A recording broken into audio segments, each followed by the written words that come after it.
राज्य में क्या जाली नोटों का बाजार पैर पसार रहा है? ये सवाल इसलिए उठ रहे हैं क्योंकि पुलिस ने जाली नोट के साथ तस्कर को गिरफ्तार किया है। बिहार से ये जाली नोट की खेप आ रही थी, तो क्या नेपाल बिहार के रास्ते झारखंड में अब जाली नोटों का कारोबार भी फलने फूलने लगा है? तो इसलिए अब लोगों को थोड़ी परेशानी और चिंता होने लगी है और ये लाजमी भी है। पुलिस भी इसे लेकर अब सख्त नजर आ रही है और लगातार इस पूरे नेटवर्क को खंगालने की कोशिश की जा रही है। सहयोगी सौरभ जुड़े हुए हैं अपडेट के साथ इस मामले में। सौरभ, जाली नोटों के साथ तस्कर की गिरफ्तारी, लेकिन सवाल बड़ा यह है कि क्या झारखंड में इन जाली नोटों का कारोबार पांव पसार चुका है? बिहार के रास्ते ये आ रहा है, बिहार चुनावी साल है, वहां चुनाव होने हैं। नेपाल के रास्ते वहां पर भी जाली नोटों को खपाने की कोशिश हो रही है। इस पूरे नेटवर्क को पकड़ने के लिए, इस पूरे नेटवर्क का खुलासा के लिए पुलिस अब क्या कोशिश कर रही है? जी बिल्कुल, देखिए झारखंड में भी अब यूं कहें कि जाली नोटों का जो कह सकते हैं कि बड़ा सिंडिकेट पनपता दिख रहा है। दरअसल कुछ महीने पहले ही कोई इसी प्रकार का एक और मामला राजधानी रांची में आया था कि जाली नोटों को बड़ी मात्रा में खपाने की बाज़ारों में कोशिश की जा रही थी। उसका भी रांची पुलिस ने खुलासा किया था। और आज फिर से एक और बड़ी खबर यही है कि बिहार से एक बस आ रही थी रांची और उसी बस में जाली नोट रखे हुए थे, लाखों के जाली नोट रखे हुए थे, जिसकी सूचना रांची एसएसपी चंदन कुमार सिन्हा को मिली थी। और उस सूचना के आलोक में एक छापेमारी टीम का गठन किया जाता है। कोतवाली डीएसपी प्रकाश सोय के नेतृत्व में और सुखदेव नगर की थाना की पुलिस मौजूद रहती है और इस पूरे मामले में छापेमारी की जाती है। जैसे ही वह चंद्रलोक नामक एक बस रातू रोड स्थित न्यू मार्केट चौक के पास पहुंचती है, तो वहीं पर छापेमारी टीम पूरी पैनी नज़र बनाए हुई रहती है और चारों तरफ से घेराबंदी किया जाता है कि आखिर जो लोग हैं, जो अपराधी हैं, वो यहाँ से फरार ना हो सके और उनकी गिरफ्तारी सुनिश्चित हो और जो जाली नोटों का जो जखीरा था उसे बरामद किया जा सके। तो कामयाबी मिली है। सुखदेव नगर थाना अंतर्गत ये पूरा मामला है। जब यात्री बस से उतर रहे थे, यात्रियों के बस से उतरने के बाद जब बस से एक लोग उतर रहे थे एक कार्टून को लेकर, और उसी बस के पास एक वाइट कलर की कार लगती है और कार में सभी कार्टूनों को रखा जाता है। जैसे ही कार्टून को कार में शिफ्ट किया जाता है, उसी दरमियान रांची पुलिस की जो छापेमारी टीम थी उसने तुरंत उसे रंगे हाथों पकड़ा और जब पकड़ने के बाद 2 लोगों को गिरफ्तार किया गया है।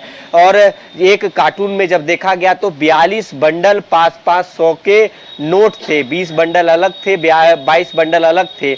एक बंडल में 300 पीस कह सकते हैं कि थी, दूसरे में 350 पीस। तो इस प्रकार से लाखों करोड़ों रुपए बाजार में खपाने की कोशिश की जा रही थी। लेकिन सबसे बड़ी बात इस पूरे मामले में आपको बता दें कि ये जो 2 लोगों को गिरफ्तार किया गया है, ये सिर्फ बाजार तक पहुंचाने वाले ये कह सकते हैं कि एक गुर्गे थे, एक मोहरा था।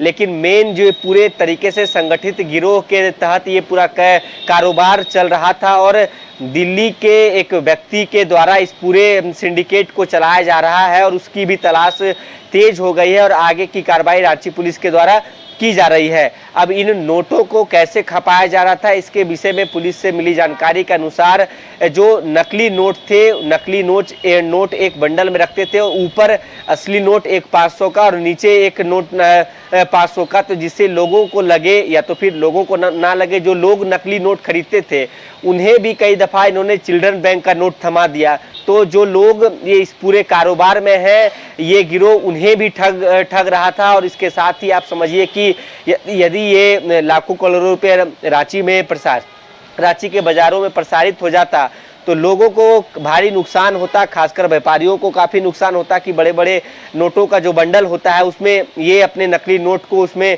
ऐड करके बाजार में खपाने की कोशिश की जा रही थी। 40,000 रुपये के बदले 50,000 यह गिरोह लिया करता था और लगभग 20 से 30% के मुनाफे पर यह पूरा कारोबार चल रहा था।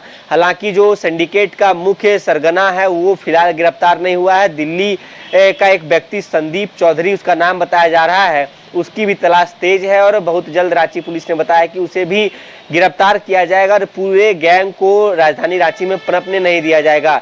लेकिन सवाल यह उठता है कि आखिर इतने पैसे राजधानी रांची में कैसे आए और आए तो इसे कहां खपाने की कोशिश की जाती, ये बड़ा सवाल होता है। हालांकि सफलता तो होगा कि इतनी बड़ी रकम को कहां खपाने की कोशिश थी, कौन कौन से लोग और यहां मिले हुए हैं और जो इन जाली नोटों को मार्केट में खपाने की कोशिश करते थे।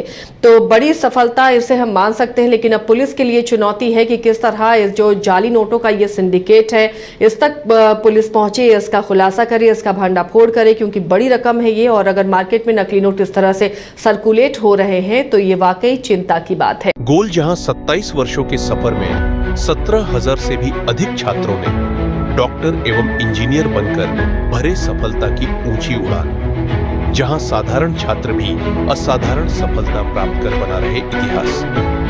दूरदर्शी शिक्षाविद श्री विपिन सिंह के मार्गदर्शन में मेडिकल एवं इंजीनियरिंग के लाखों छात्रों के लिए आशा की किरण के रूप में गोल्ड रिजल्ट फैक्ट्री। शहर की भीड़ से बोर हो गए हो? तो चलिए आज नए वाइब में आपको लेके चलते हैं, जिसका नाम है वैदिक विलेज। एम्स पटना से 10 मिनट की दूरी पर नौबतपुर में स्थित ये सोसाइटी सिर्फ आपके लिए है। यहाँ पे मेन रोड 30 फीट की है, रिंग रोड 24 फीट की है और ब्रांच रोड 20 फीट की है। यहाँ मिलेगा आपको स्विमिंग पूल, जॉगिंग ट्रैक, मंदिर और 24/7 सिक्योरिटी कैमरा जैसी बेसिक एमिनिटीज। शांति और सुकून से भरा प्लॉट चाहिए तो सोचना बंद करो, अभी कॉल करो नीचे दिए हुए नंबर पे।